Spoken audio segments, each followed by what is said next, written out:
we are starting with your second lecture, that is some important atomic or molecular species. Listen students, depending upon number of electrons, protons and neutrons, we have many different atomic or molecular species which can be either isotopes, isobars, isotones, so isosters, isodiaphers and isoelectronic species. So आप लोगों के पास कुछ information isotope, isobar के बारे में है, पर आज हम इसमें बेटा बाकी भी rest of the atomic species को डिस्कस करेंगे. सो फर्स्ट ऑफ ऑल, अगर हमने ये कहा है कि depending upon the number of electrons and protons, so सबसे पहले बेटा हमें इसमें इलेक्ट्रॉन, प्रोटॉन जिनको हम फंडामेंटल पार्टिकल्स कहते हैं बेटा, उनके बारे में कुछ इंफॉर्मेशन इकट्ठी करेंगे, जिसमें सबसे पहले electrons. These were discovered by scientists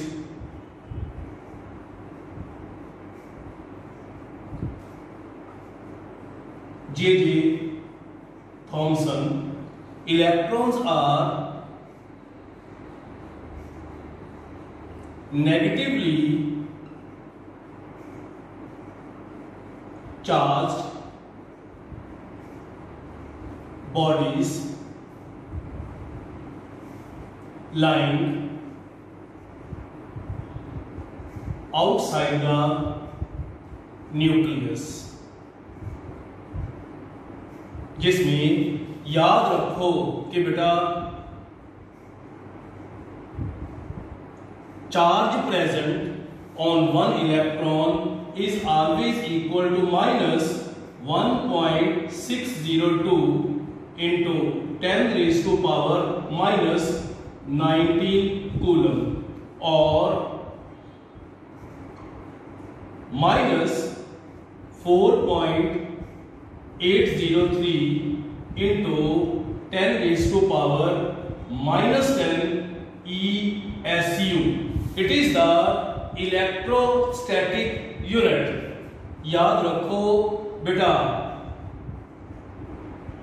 mass of one electron is always equal to 9.1 into 10 raised to power minus 31 kilogram, or can be converted into grams.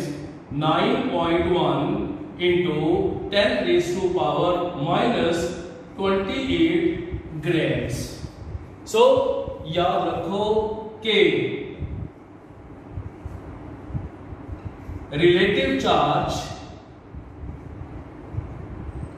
on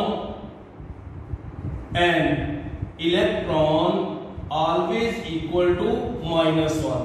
जैसे कि आप लोगों को ये बड़ी बारी प्रॉब्लम आएगी कि सर सोडियम में से एक इलेक्ट्रॉन बाहर गया, हम कहते हैं -1 बाहर गया, सोडियम के ऊपर +1 आ गया.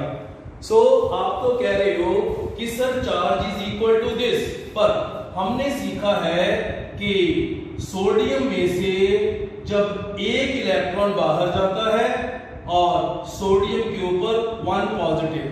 सिमिलरली हमने सीखा है कि जब क्लोरीन में एक इलेक्ट्रॉन ऐड करेंगे उसके ऊपर नेगेटिव चार्ज आ जाएगा. बेटा ये 1 negative is said to be it's relative charge.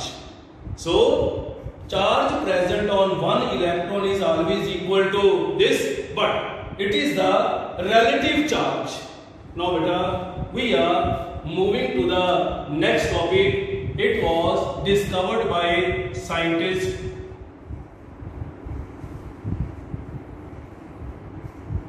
Goldstein by performing a discharge tube experiment in which protons are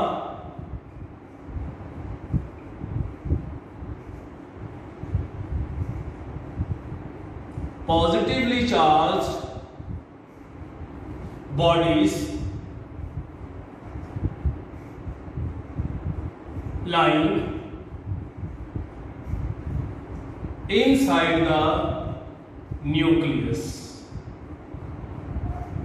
lying inside the nucleus, where charge present on proton is exactly equal to the charge present on electron but with the opposite charge. These are positively charged, represented by P11. So these are represented by electron, atomic number 1, mass number 0, or can also be represented as minus beta. Now charge will be 1.602 into 10 raised to power minus 19 coulomb, or 4.803 into 10 raised to power minus 10 ES2. And mass of proton is always equal to 1.673 into 10 raised to power minus 27 kilogram, or 1.673 into 10 raised to power minus 24 grams. और ये चीज बेटा अपने मन में रखो कि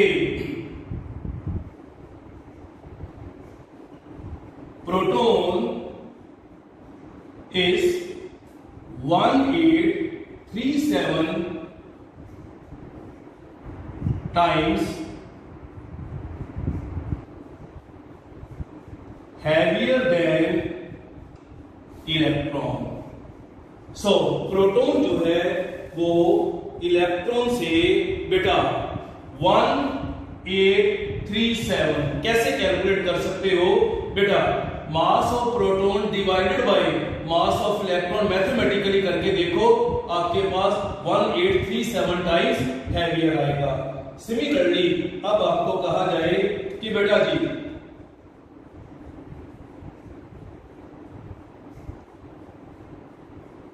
so relative charge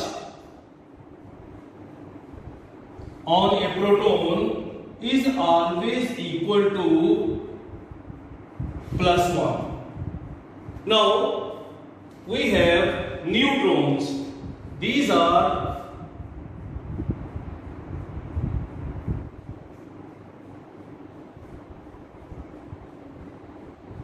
electrically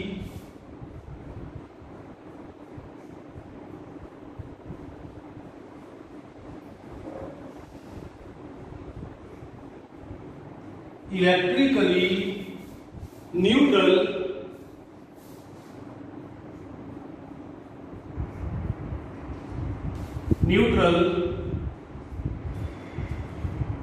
bodies lying inside the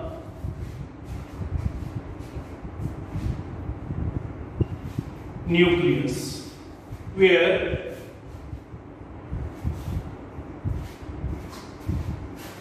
charge will be 0 and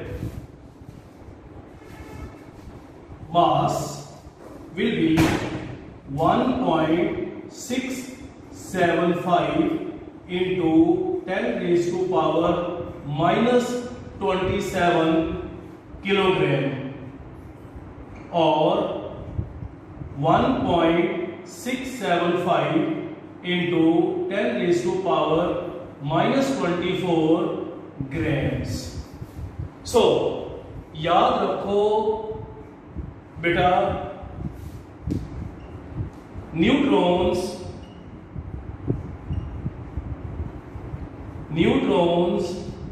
are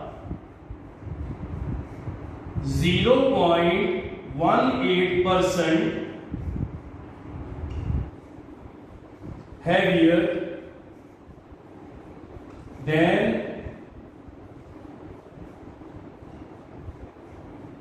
protons. So अब आपको on the basis of their weight पूछा जाए तो बेटा सबसे ज्यादा हैवी न्यूट्रॉन फिर प्रोटॉन, फिर इलेक्ट्रॉन, जिसमें बेटा न्यूट्रॉन रहता है न्यूक्लियस में, जिसमें radius of nucleus can B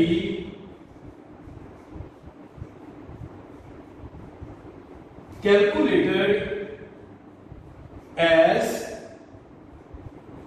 Rn is equal to R naught into a raised to power 1 by 3, where it is the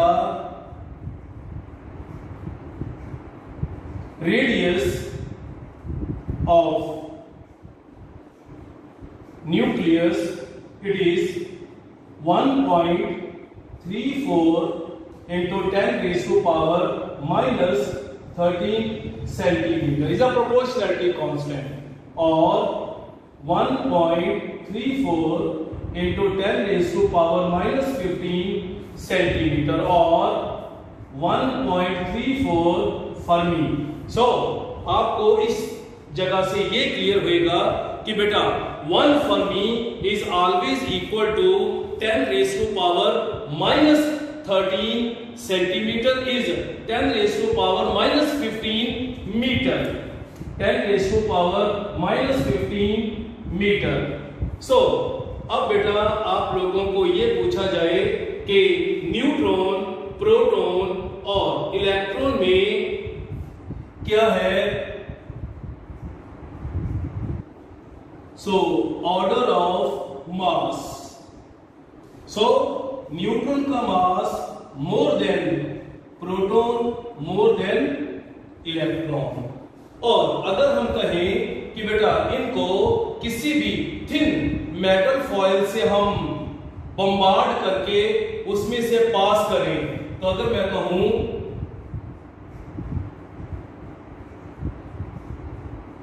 order of penetration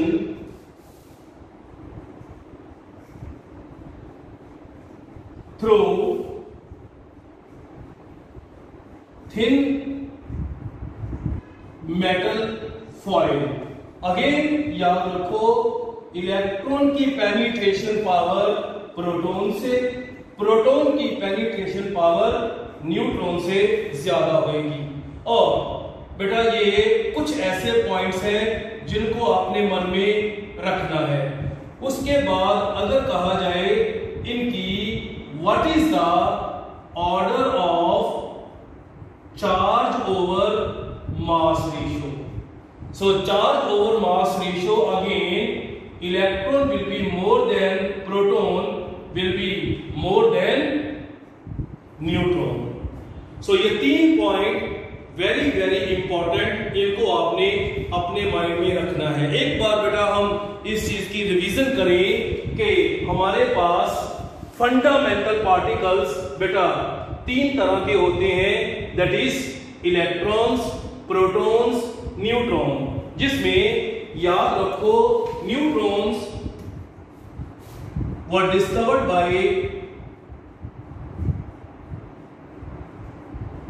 by scientist Chadwick। याद रखो electrons were discovered by J.J. Thomson। These are the negatively charged bodies lying out of the nucleus in an atom। बेटा ये वो चीजें हैं, अगर आप physics भी पढ़ रहे हो, केमिस्ट्री पढ़ रहे हो, किसी भी तरीके की साइंस पढ़ रहे हो, तो ये चीजें बेटा आपके मन में रहनी चाहिए कि इलेक्ट्रॉन का चार्ज मास, प्रोटॉन का चार्ज मास, न्यूट्रॉन का मास, और इनमें सबसे भारी कौन है? न्यूट्रॉन प्रोटॉन से कितने टाइम्स हैवी है? प्रोटॉन इलेक्ट्रॉन से कितने टाइम हैवी है? अगर हम इनको किसी भी थिन मेटल फॉयल में बम्बार्ड करके उसमें से पास करने की, पेनिट्रेट करने की पावर देखें तो उनमें ऑर्डर क्या रहेगा? मैं एक बार फिर से बोल रहा हूं बेटा, you must keep in your mind what is the charge present on 1 electron, what is the mass of 1 electron, what is the relative charge present on one electron. So similarly अगर आपको कहा जाए कि how can you calculate kinetic energy of an electron can be calculated by using the relation K Z E square over R, where Z is atomic number, so it is the charge present on electron. Charge on electron, it is atomic radii, and K is proportionality constant, which is equal to 1 by 4 pi epsilon naught, where epsilon naught is the permittivity, or if we have to calculate this to calculate potential energy of an electron can be calculated by using the relation minus K Z E square over R, where K is equal to 1 by 4 pi epsilon naught. So Z atomic number, E is the charge on electron, R is the atomic radii, that is the average distance of electron from the nucleus. Now बेटा अगर आपको radius of nucleus calculate करना होए, that can be calculated by using this relation. बेटा now जो आपका आज main topic था कि depending upon number of electrons, number of protons and number of neutrons, we can have some important species. First of all we have isotopes. बेटा आप लोगों के मन में से ये पहले की ही डेफिनेशन है कि atoms of same element, atoms of same element having same atomic number but different mass number said to be isotopes. जैसे कि आपके पास है carbon, atomic number 6, but mass number can be 12, 13, 14. कोई भी एटम्स ऑफ सेम एलिमेंट जिनका bottom same है पर top different है, वो बेटा आइसोटॉप होंगे. सो देखते हैं आइसोटॉप को हम बेटा पढ़ के इसमें क्या चीज सेम है क्या डिफरेंट है. So we have 3 isotopes of hydrogen, that is protium, deuterium and tritium, where protium atomic number 1, mass number 1.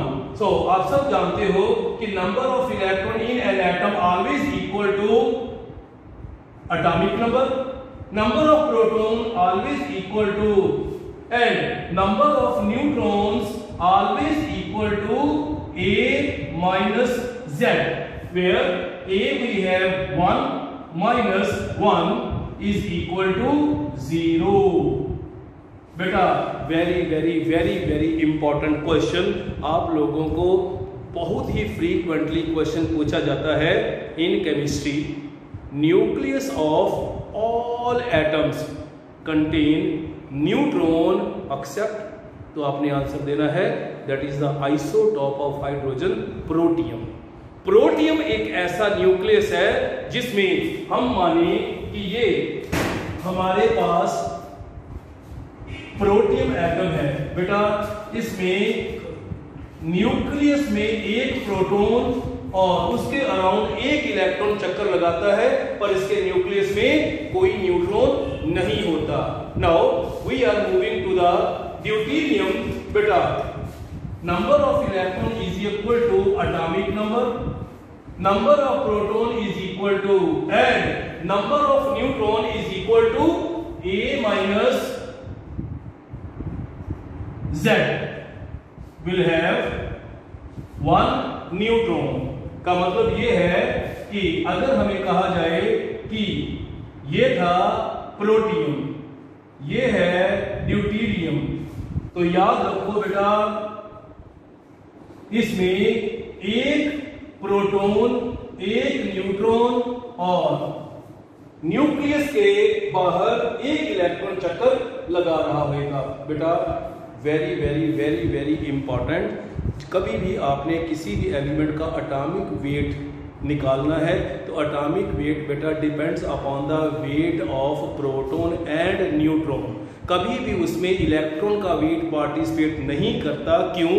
क्योंकि mass of electron is very very small and is ignored while calculating the atomic weight of an element. ये बहुत बड़ी important चीज है। अगर मैं कहूं कि नंबर ऑफ प्रोटॉन बढ़ाऊंगा एटॉमिक वेट बढ़ेगा, नंबर ऑफ न्यूट्रॉन बढ़ाऊंगा एटॉमिक वेट बढ़ेगा। इलेक्ट्रॉन भावें ਵਧਾਓ भावें घटाओ बेटा ਉਹਦੇ ਚ कभी भी मास चेंज नहीं होता, एटॉमिक वेट चेंज नहीं होता। क्यों?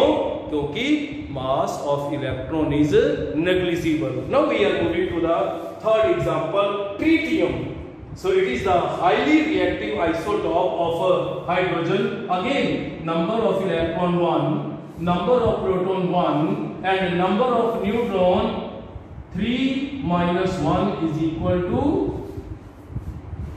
means अगर हमारे पास बेटा ट्रीटियम तो उसमें कहेंगे कि सर इसके न्यूक्लियस में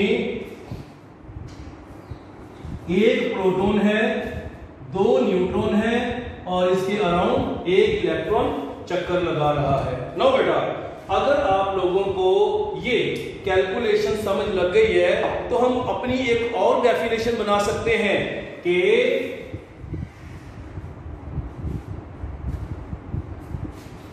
isotopes are atoms of same element having same number of electrons, protons, but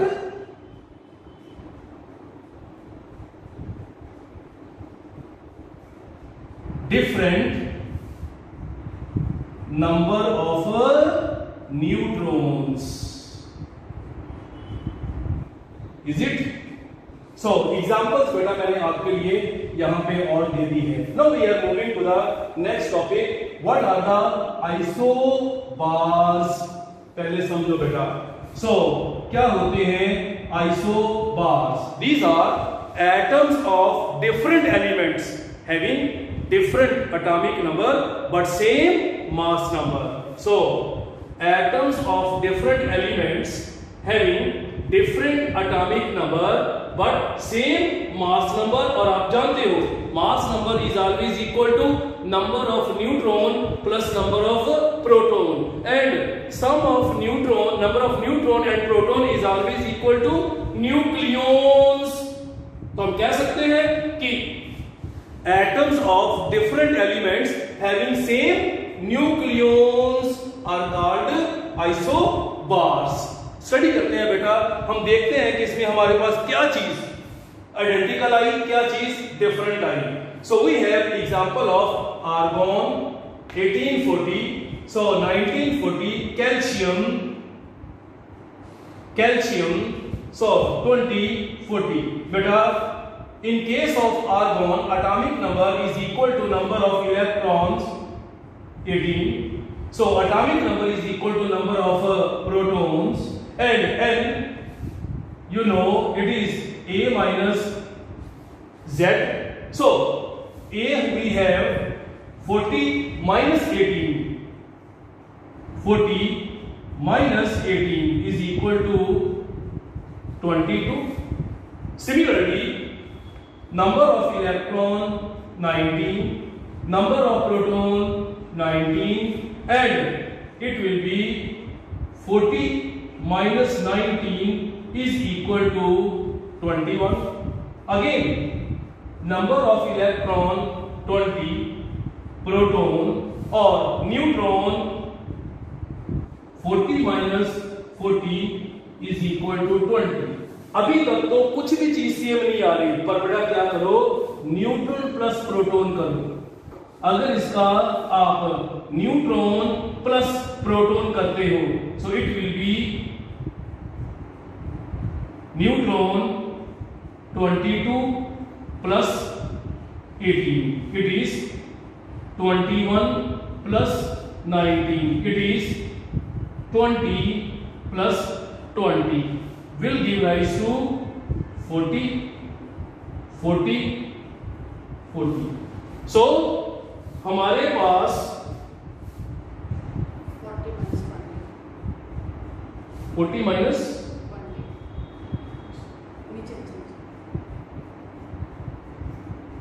so we have 40 minus 20 is equal to 20. Now we can say atoms of different elements having same number of nucleons. So we can say isobars beta atoms of different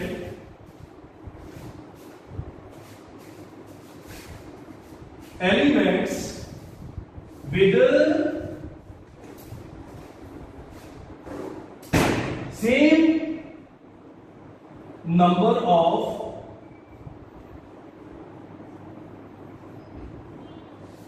nucleons.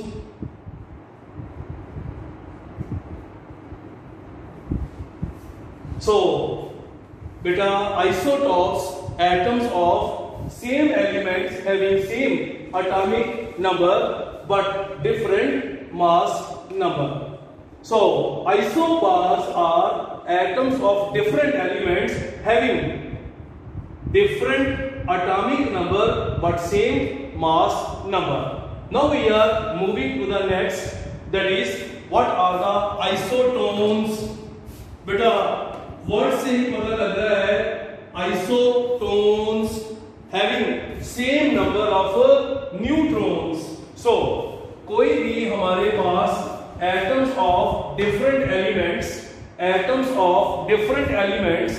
having same number of neutrons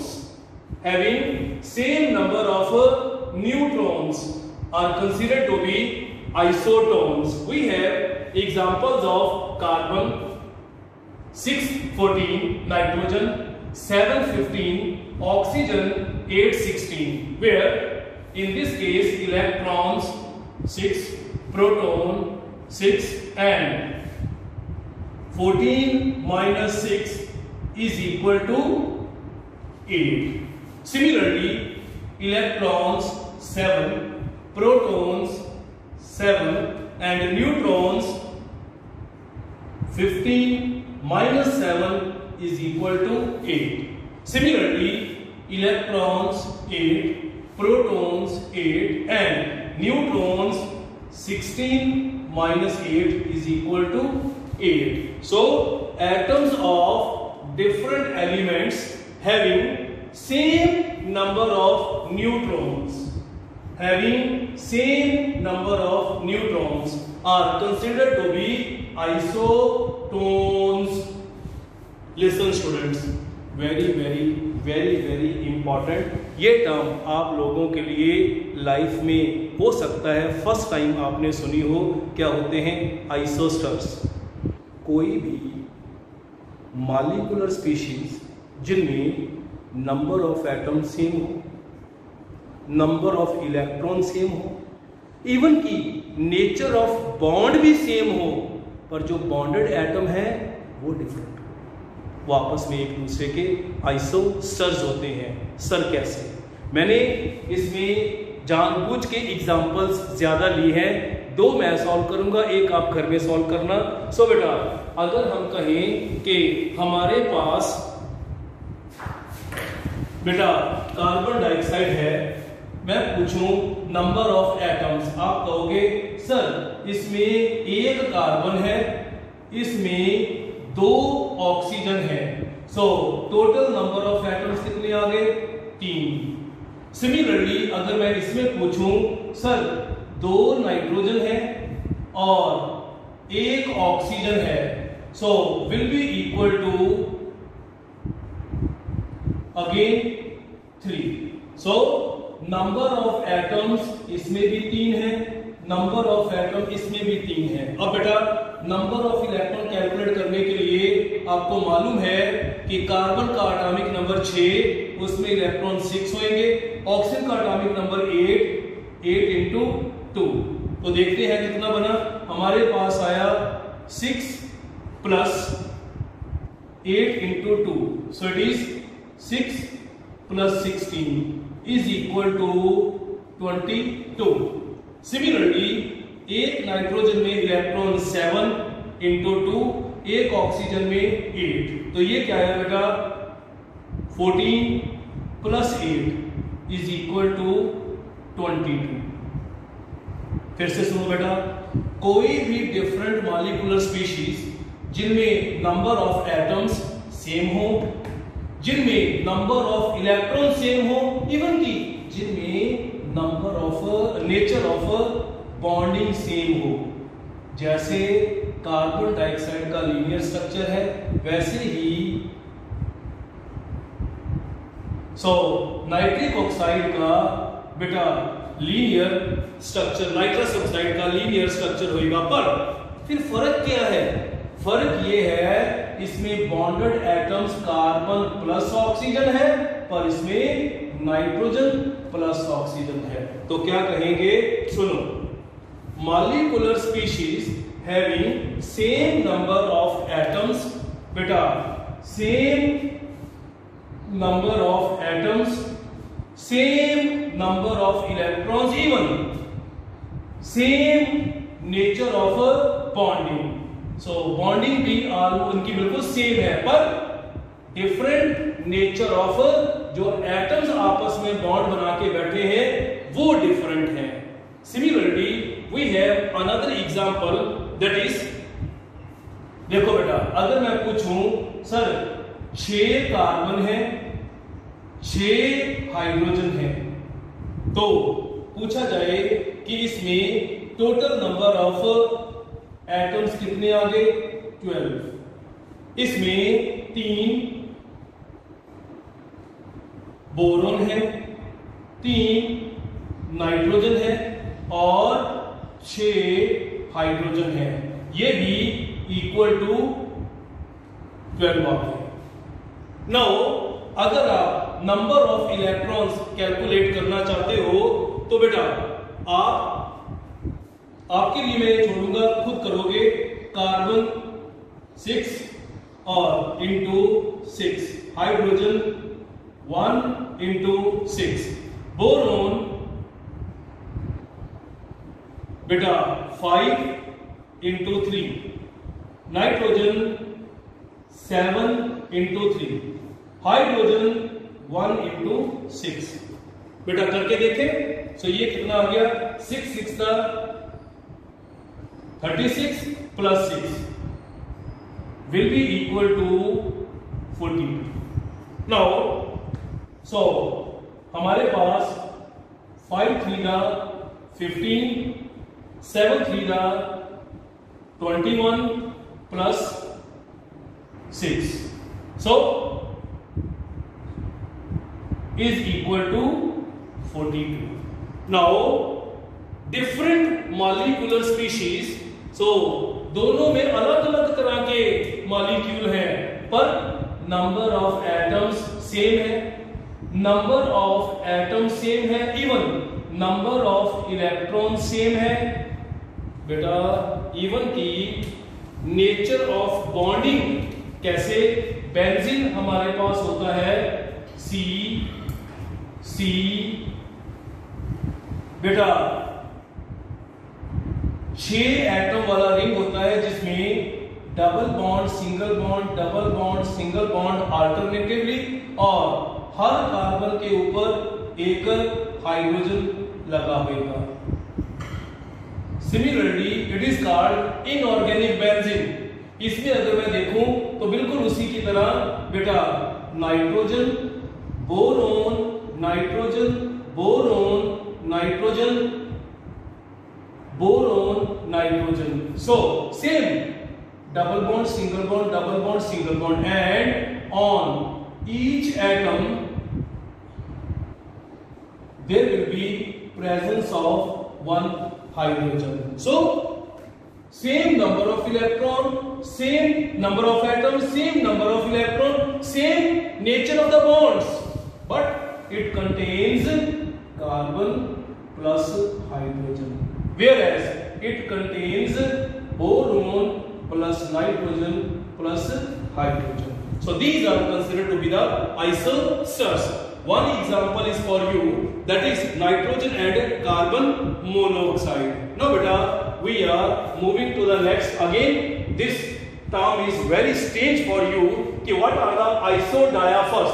बेटा पहले जो bookish language है कहता है atoms of different elements having same isotopic access. So ये बच्चों को term समझने में थोड़ी सी मुश्किल आ जाती है कि सर ये आइसोटॉपिक एक्सेस क्या होते हैं। बेटा किसी भी एटम के न्यूक्लियस में न्यूट्रॉन और प्रोटॉन के नंबर में जो डिफरेंस होता है उसको हम आइसोटॉपिक एक्सेस कहते हैं। सो मैंने फिर आपके लिए थोड़ी सिंपल डेफिनेशन बना दी, atoms of different elements having same difference in number of neutron and proton, जिसमें n-p आपके लिए मैंने बेटा 3 एग्जांपल्स यहां पे दी हैं। आप इसको घर में प्रैक्टिस करके देखना कैसे, जैसे मैं ये करने लगा हूं। सो C6 14 N7 16। लिसन स्टूडेंट्स, इसमें हमारे पास number of electrons 6, number of proton is 6, number of neutrons that is 14 minus 6 is equal to 8. Similarly, we have number of electrons 7, number of proton 7, number of neutrons 16 minus 7 is equal to 9. Sir इसमें तो कुछ भी same नहीं आया, पर अगर हम इन दोनों में बेटा n minus p तो n हमारे पास कितना है 8 minus 6 is equal to 2। उधर देखो बेटा हमारे पास n कितना है, n is equal to 9 minus 7 is equal to 2। तो इनमें difference in number of neutron and proton अगर सेम आ जाए तो ये आपस में एक दूसरे के आइसो डायाफर्स होंगे। आपकी प्रैक्टिस के लिए मैंने ये दे दिए हैं बेटा, इनको घर में प्रैक्टिस करके देखना। सो टेक्निकली हम कहते हैं कि isodiaphers are atoms of different elements having same isotopic access। Isotopic excess का मतलब ये है कि किसी भी एटम के न्यूक्लियस में प्रोटॉन से न्यूट्रॉन कितने एक्सेस है, that is called isotopic excess. अगर इसको आपको समझने में मुश्किल आ रही है तो आप रंधावा की दूसरी एग्जांपल को ध्यान दो कि atoms of different elements having same difference in number of neutron and proton. आपने n-p देखना है और जिस किसी भी एलिमेंट के एटम के न्यूक्लियस में बेटा number of neutron and number of proton में डिफरेंस सेम आ जाए वो आपस में एक दूसरे के आइसोडायाफर्स होंगे। Now we are moving to the next very important species. What are the iso electronic. Word से पता लगा, iso means same, electronic means number of electron. So बेटा कोई भी ऐसे न्यूट्रल और चार्ज्ड आइदर एटॉमिक और molecular species having same number of electrons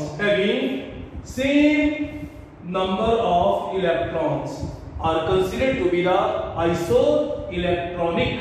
जैसे कि बेटा सबसे पहले हमारे पास ये आइसो इलेक्ट्रॉनिक है। मेरे को कहा जाए इनमें नंबर ऑफ प्रोटॉन, आप सब जानते हो number of proton is always equal to Z So it will be 7, it will be 8, it will be 9, it will be 10, 11, 12 and 13। बेटा आप सब जानते हो कि न्यूट्रल एटम में number of electron is equal to Z। Last lecture में पढ़ा था बेटा, हमारे पास अगर कोई अनायन है तो अनायन में number of electron is equal to Z plus charge,